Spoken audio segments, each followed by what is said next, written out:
They always told me I'd regret choosing my silly internet hobby over a real job. They never acknowledged the money, only the shame. When I took back every cent and walked away, I thought I was free. But 3 weeks later. What sort of morons genuinely give him money? My father disparaged my chosen profession. There will be no further financial transfers, I mentally asserted, before tapping the send icon. It wasn't until half a year later that my sister reached out to me. I had genuinely believed that I would never be the one responsible for fracturing our family unit. The destruction commenced with such a subtle quietness initially, a minor fault line then another, continuing until the entirety of our shared life lay in shambles right before me. I am 27 years old and have been the primary financial backbone for my entire family since I turned 19. Not that they would ever genuinely acknowledge this reality, especially not my father. The morning that irrevocably altered everything started just like any other day. Sunbeams penetrating the gaps in the partially closed blinds, the low, steady drone of my computer's cooling fans, the quiet chime of monetary alerts from my overnight streaming session. My ongoing prosperity still occasionally felt unbelievable. 5 million followers spanning multiple platforms, lucrative endorsement contracts with major technology corporations, a luxurious apartment in the metropolis, all achieved simply by playing video games and cultivating a rapport with an audience who, for some inexplicable reason, found my content engaging. My father used to ridicule it as pretending for a paycheck, a juvenile pastime, certainly not legitimate employment. I checked my mobile device, 3 unanswered calls from my mother, a text message from my sister, Kelly, inquiring when I would be making this month's monetary deposit. Nothing particularly out of the ordinary. My abdomen tensed, a familiar sensation of being wanted solely for the assets I could furnish, never for the person I actually was. I consciously disregarded the messages, diverting my attention instead to my established morning ritual, brewing coffee, responding to professional emails, outlining future content, the steady rhythm of my authentic life, the one they stubbornly refused to comprehend. A sudden notification fractured my concentration, a direct message from my longest-standing viewer and now, an active moderator, Henry. You absolutely must see this immediately. A web link followed. My heart performed a sudden erratic beat as I cautiously clicked the link. What unforeseen disaster had occurred? A channel strike? A platform-wide controversy? The routine anxieties that plague content creators flashed through my consciousness. Yet, absolutely nothing could have prepared me for the content that loaded onto my display. My father's voice was the first to register, booming and utterly dismissive. He sits there playing those ridiculous video games all day like a small child and people actually pay him? What kind of dimwits squander their capital watching a complete stranger play games? The camera's perspective shifted, revealing my mother's kitchen, our shared family residence. My sister, Kelly, was surreptitiously filming the scene, seemingly from the threshold. My father was seated at the kitchen table with my mother, both were laughing. At least he serves a purpose, my father continued. His silly little internet hobby covers our household expenses. My mother lightly tapped his arm in a playful gesture. Greg, stop it. He does put in effort, but she was definitely smiling, that particular smile that never quite reached her eyes when she was notionally defending me. My sister's voice chimed in from behind the lens. Dad, narrate again the part about how Henry genuinely thinks he has a respectable job. More bursts of laughter. My father's imitation of me, hunched posture, feigning the rapid clicking of a computer mouse, generating juvenile sound effects. Look at me. I'm a professional gamer. I'm so important. Meanwhile, I've never engaged in a single day of honest, strenuous labor in my entire existence. The video persisted for 3 excruciating minutes. Every single second felt seared into my awareness like corrosive acid. The very family I had been sustaining, financially, emotionally, utterly, was openly deriding the exact endeavor that enabled them to maintain their comfortable lifestyle. The footage had already amassed 30,000 views, uploaded by Kelly onto her relatively obscure social media profile, accompanied by the caption, "When your older brother imagines that streaming constitutes a real career." My hands began to tremble, the blood surged violently in my ears. A peculiar, profound tranquility enveloped me, akin to a funeral shroud. 8 consecutive years of sustaining them. 8 years of reliable monthly financial transfers, extinguishing my parents' mortgage debt, subsidizing Kelly's university education, covering emergency medical costs, acquiring new vehicles, financing vacations, all the while having to tolerate their thinly veiled contempt for my professional choice. I had known somewhere deep within my core how they truly felt about me, but witnessing it exhibited so overtly, shared publicly for others to mock, caused something intrinsic within me to fracture irreparably. My phone vibrated once more, a message from my mother. Henry, darling, when precisely should we anticipate this month's transfer? Your father and I are finalizing the arrangements for that Alaskan cruise we discussed. The cruise they had casually referenced one single time in passing, the one I had never explicitly agreed to underwrite. The sheer audacity of their entitlement cut through me like a razor's edge. I intentionally placed the phone down, allowing it to vibrate ceaselessly until it eventually silenced itself. What exactly had I represented to them throughout all these years? An automated teller machine with a pulse? A valuable commodity to be exploited whenever resources were required, all while being subjected to ridicule behind closed doors and, apparently, now even in the public sphere? Something fundamental shifted within my psyche, a resolution hardening like newly formed ice in my circulatory system. That's enough, I determined decisively. I opened my online banking application and intently scrutinized the shared contingency fund I had previously established for family necessities. $87,000. My money. All of it. I systematically transferred every single cent into my private personal account. Subsequently, I composed a concise electronic mail, attached the incriminating video link, and inserted only one single sentence. There will be no subsequent transfers. Ever. I hit send, immediately deactivated all notifications, proceeded onto my balcony, and stood motionless in the crisp morning atmosphere, inhaling deeply, as if finally emerging from the crushing depths of a vast ocean for the first time in many years. In that precise instant, I experienced an emotion closely resembling genuine inner peace. The inevitable confrontation was coming, of course. I was keenly aware of that fact. But in this immediate, profound moment of clarity, I finally grasped a truth that had eluded me for so long. I didn't require their endorsement. I never had. They desperately needed my money, not the reverse. The powerful realization imbued me with a strange, hollow form of strength. My phone instantly erupted with incoming notifications within minutes of sending the email. Numerous phone calls, relentless text messages, frantic voicemails. I deliberately ignored every one of them. Instead, I proceeded with my scheduled live stream that evening, maintaining a cheerful demeanor, engaging with my community. Not a single syllable was uttered concerning the escalating family crisis unfolding in my digital inbox. This distinct compartment of my life belonged solely to me.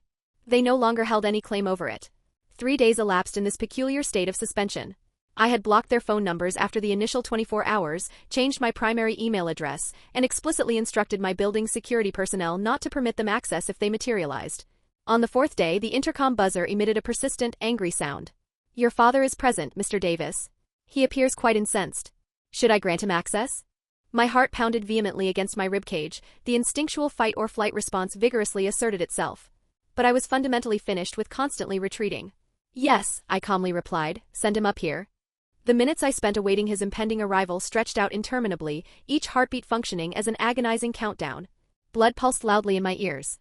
The knock came, 3 forceful impacts that appeared to physically shake the door on its hinges.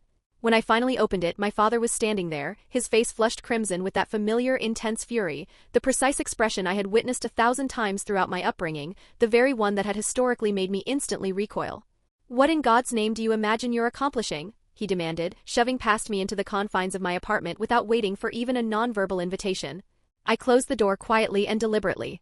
"A cordial greeting to you as well, Father," I said, maintaining my composure. He spun around to confront me, aggressively jabbing his finger in the direction of my chest. "Don't you dare get insolent with me.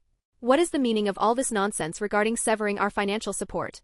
Your mother is absolutely beside herself with worry." "I watched the video," I stated simply. His facial expression briefly flickered, confusion, followed quickly by recognition, and then immediate, casual dismissal. That was nothing more than a playful jest. Kelly was merely enjoying herself, you know precisely how she behaves. My chest involuntarily tightened.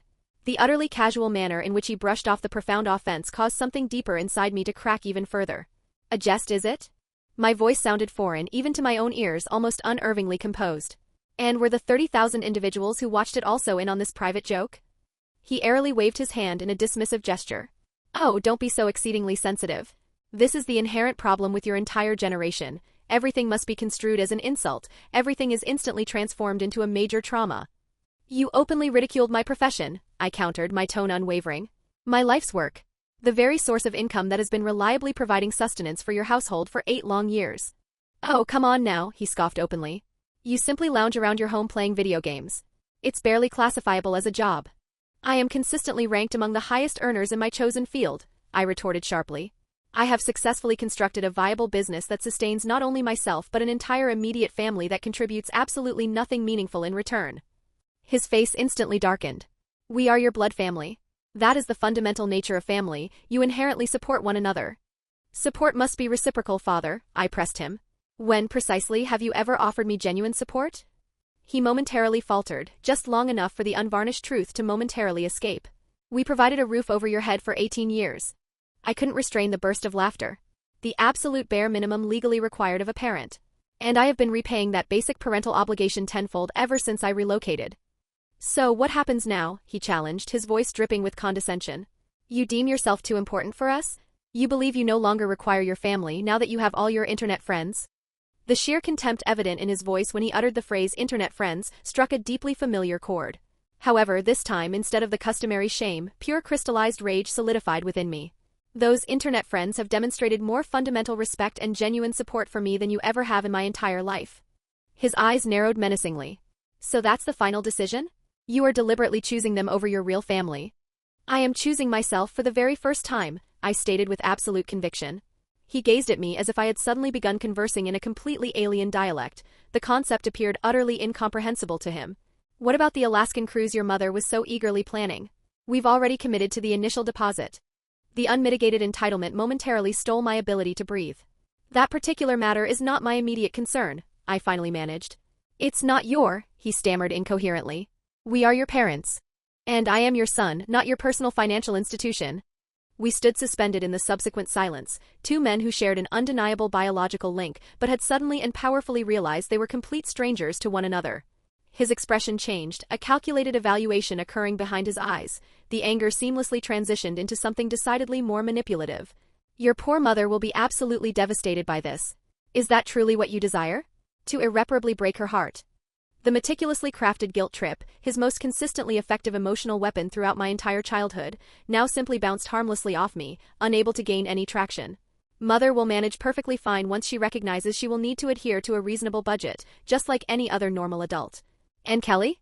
What about her tuition fees for the upcoming semester? Kelly is 24 years old and possesses a completed undergraduate degree. If she genuinely desires a master's degree, she is perfectly capable of obtaining student loans, precisely like everyone else in the world. His calculated facade finally shattered completely, palpable desperation leaked through. You simply cannot unilaterally cut us off like this. We have accumulated debts. Ongoing expenses. So does absolutely everyone else. Secure a job. The words hung heavy between us, stark, direct, and completely obliterating the power dynamic we had meticulously maintained for numerous years. My father's face contorted in sheer disbelief. You ungrateful little brat. After all the sacrifices we have made for you. What precisely have you genuinely done for me, father? Name one single solitary thing in the last 8 years of my life. He opened his mouth to reply, then closed it. He attempted to speak again. Nothing was forthcoming. In the agonizing void of that silence resided the unadulterated truth of our strained relationship, perfectly clear for the first time. I genuinely believe you need to depart now. This situation is far from concluded, he spat, moving hastily toward the door. You will profoundly regret this decision. Family trumps everything. No. Self-respect trumps everything else. I only deeply regret that it took me this long to finally comprehend that fundamental truth. The door slammed forcefully behind him, with sufficient kinetic energy to physically rattle the entire frame. I stood perfectly motionless in the sudden, profound quietude of my apartment, deliberately waiting for the familiar, crushing weight of guilt to descend upon me. It never came. Instead, a peculiar feeling of lightness enveloped my chest, as though an extremely heavy, oppressive burden had been finally removed after years of suffocating pressure. I walked over to my computer, settled into my chair, and deliberately gazed at the sophisticated streaming setup that had constructed my entire life, the very life they had so thoroughly and casually derided. For the first time ever, I felt zero obligation to justify its existence to anyone, anywhere. I went live earlier than my scheduled time that evening. My online community immediately registered a distinct difference in my demeanor. The live chat instantly filled with inquiries and genuine concerns. You appear somewhat different tonight. Is everything genuinely all right? I momentarily considered deflecting the topic, as was my usual habit of maintaining a strict separation from my private life. But something intrinsic had fundamentally transformed within me. I enacted a significant life decision today, I informed my audience candidly. I established some much-needed personal boundaries that were long overdue. It feels profoundly right. Support immediately flooded the chat stream. No intrusive queries, no demands for specific details, just pure, unadulterated encouragement emanating from thousands of individuals who had chosen to dedicate their valuable time to me. My true family in countless respects. 3 weeks slipped by. The utter silence emanating from my biological relatives was simultaneously hurtful and deeply restorative, akin to a deep chronic injury finally being exposed to clean air after festering beneath a restrictive bandage. Kelly did attempt to initiate contact once, demanding rather than politely requesting the tuition funds.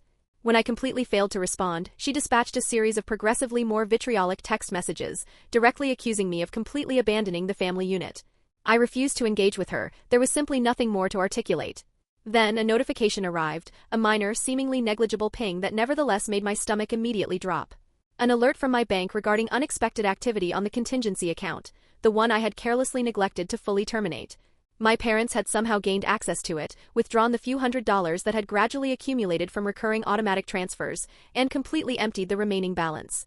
The final undeniable confirmation that my preceding decisions had been entirely justified. I permanently closed the account, severing the last, minuscule financial tether. My mother called from an unrecognized number that evening. I nearly chose not to answer, but an inexplicable impulse compelled me to pick up the device. "Henry, please don't terminate the call." Her voice sounded remarkably small, fragile in a way I had genuinely never heard before. "I am listening," I replied cautiously. A long pause followed. "We urgently require your assistance. Your father is simply too prideful to ask, but circumstances are genuinely difficult for us right now." My heart experienced a dull ache, despite the totality of the circumstances. This was still my mother, the woman who had devotedly read me bedtime stories, who had painstakingly bandaged my scraped knees, but who had also passively stood by while my father habitually belittled me for years. "I am truly sorry to hear that," I responded carefully, "but I am no longer in a financial position to offer assistance." "But we are family." The identical, stale refrain. The identical, ingrained expectation. "Family members respect each other," I countered. "They support each other's conscious choices. They do not openly ridicule each other for public amusement." She sighed audibly. That particular video was a definite mistake. Kelly fully understands that now. Has she taken it down from the internet? Another significant pause. "Well, no, but then it wasn't an unfortunate mistake," I interrupted firmly. "It was a deliberate choice, one that necessitates consequences. Henry, please, we are genuinely struggling financially here. We need you to help us." The very words I had yearned to hear for countless years, an explicit acknowledgement of my intrinsic value, but they were solely attached to the resources I could furnish, not the person I fundamentally was. "I am truly sorry, Mother, I sincerely am, but I simply cannot continue to enable this behavior." Her voice hardened noticeably, the fleeting fragility completely vanishing. "So that's the ultimate outcome? Years of inherent family bonds completely discarded over one insignificant little video." "It was never about the video itself," I calmly corrected her. "It was about what the video conclusively revealed, what it definitively confirmed about the way you all genuinely perceive me. That is profoundly unfair. Neither was utilizing me as a perpetual ATM while simultaneously publicly ridiculing the very source of work that funded your entire lifestyle." The immense silence stretched between us, an unbridgeable chasm, far too wide to traverse with meaningless pleasantries. "I will always remain your son," I finally asserted, "but the financial support has permanently ceased." I heard her sharply inhale. "Your father was entirely correct, that internet celebrity status has fundamentally corrupted you." "No," I firmly disagreed. "It merely exposed my inherent worth, a worth my own family was consistently incapable of recognizing." I terminated the call, carefully placed the phone down, and waited for the customary wave of crushing guilt to inevitably arrive. It did not appear. 6 months rapidly passed. The seasons inexorably changed. My career continued its vigorous flourishing. A major platform signed me to an exclusive multi-year deal worth substantially more than I had ever dared to envision. The potent irony was not lost on me. The not a real job had rendered me completely financially secure for the rest of my life. I purchased a house, adopted a faithful canine companion, and successfully constructed a life that was unambiguously my own creation. The residual family-shaped void, naturally, still persisted. Certain moments continued to trigger a familiar ache of absence: holidays, birthdays, the occasional random Tuesday evening when a specific memory would unexpectedly surface. But the deep wound was steadily healing, cleanly, without the persistent infection of toxic resentment that had poisoned it for so many years. Kelly reached out one final time, a surprisingly humble message that actually acknowledged her specific role in the rift, not quite a full-fledged apology, but considerably closer than I had ever realistically expected. "I genuinely miss my older brother," she typed. "The video was inexcusably stupid and cruel. I was simply jealous of your success and desperately wanted Dad's approval." I responded thoughtfully, thanked her for finally reaching out, and tentatively suggested we might get coffee together sometime in the near future. No accompanying promises of financial subsidy. No suggested return to the toxic old dynamic. A tentative initial step toward a new, healthier type of relationship. My parents maintained a complete silence, perhaps too consumed by pride, perhaps simply incapable of adjusting to the new, challenging reality where their son was no longer their immediate personal source of funding. I found that I was entirely capable of living with that persistent uncertainty. Their absence actually inflicted considerably less pain than their oppressive presence had. The most unexpected, profound transformation occurred entirely within myself. The constant, gnawing need for external validation, from them, from my vast audience, from anyone, had significantly dwindled. I streamed because I fundamentally enjoyed the creative process. I connected with my community because they genuinely mattered to me. I meticulously crafted content because it creatively fulfilled me, not simply to definitively prove my worth to a father who would likely never truly see it. 1 entire year to the exact day after completely severing our ties, I received a small, unassuming package. It bore no return mailing address, but the postmark clearly indicated my hometown. Inside, I found a single universal serial bus, USB drive, and a handwritten note in my mother's unmistakable script. I concluded that you should possess this. I am deeply sorry that it took me such an extensive time to truly understand the situation. The drive contained only a single video file. My hands trembled almost imperceptibly as I carefully double-clicked to initiate playback. My father was visibly seated alone at the kitchen table, looking distinctly older, somehow diminished. I have no idea if you will ever actually view this recording, he began, his voice noticeably rough. Your mother believes I should record it anyway. Perhaps someday you might even be willing to genuinely listen to what I have to say. He audibly cleared his throat, then looked directly into the camera lens with an intensity that caused my chest to tighten. I was profoundly incorrect about you, Henry, he confessed. Incorrect about your chosen career path. Incorrect about a myriad of different things. He ran a weary hand through his visibly thinning hair, a gesture so deeply familiar it caused my heart to ache with sorrow. The honest truth is, I never truly grasped the magnitude of what you were diligently building. I was consumed by jealousy, if I'm being brutally honest with myself. Jealous that you had successfully found genuine professional success doing something you genuinely loved, while I endured 40 miserable years at a career I despised. His eyes glistened, a visible emotional display I had genuinely never witnessed before. I unfairly directed that personal frustration at you. I consciously made you feel insignificant and small because I personally felt insignificant. I actively utilized your success while simultaneously belittling the method by which you achieved it. It was unequivocally unfair. It was even cruel. He swallowed hard. I am not requesting your monetary assistance, or even your outright forgiveness. I simply wanted you to know unequivocally that I was completely wrong. And I am genuinely sorry. The video abruptly concluded. No dramatic, swelling musical score. No sweeping, emotional conclusion. Just the simple, vulnerable image of my father's face, exposed in a manner I had truly never observed.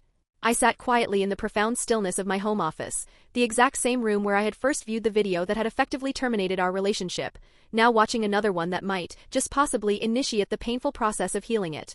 Not a complete erasure of the past. Not a pretense that the deep hurt had never transpired. But an explicit acknowledgement of the damage. Naming the failures. Taking genuine responsibility. I did not immediately respond to the message. Some severe wounds inherently require time, even after a sincere apology has been offered. But I consciously saved his video file. And for the very first time in a complete year, I permitted myself to deliberately recall the positive, constructive moments we had shared as well. The fishing trips during my early childhood, the look of genuine pride on his face when I successfully graduated high school, the small, buried kindnesses beneath years of unrelenting criticism. Not nearly enough to fully erase the pain and deep-seated resentment, but certainly enough to consider the profound possibility that people, even parents, are fundamentally capable of personal growth, of explicitly recognizing their inherent failures, and perhaps of change. I remain uncertain if we will ever fully repair the entirety of what was shattered. Some fractures invariably leave permanent, visible marks. But sitting here now, a year and a half subsequent to that devastating morning, I comprehend a profound truth that I couldn't perceive then. Severing those detrimental ties was never fundamentally about enacting punishment. It was about finally valuing myself sufficiently to unequivocally demand respect. Sometimes the single greatest act of genuine love, both for yourself and paradoxically for others, is to firmly establish boundaries that absolutely cannot be transgressed. To assert, this is precisely where I end and where you definitively begin.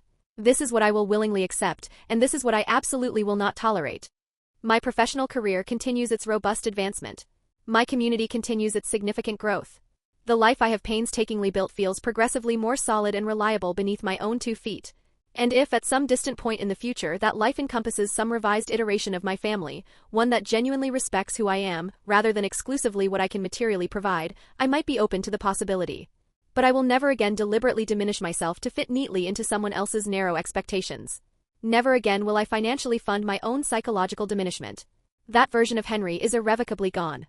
In his stead now stands a person who is stronger, a person who finally grasps the ultimate reality that genuine family, whether inherently bound by blood or freely chosen by conscious connection, consistently lifts you up rather than systematically tearing you down.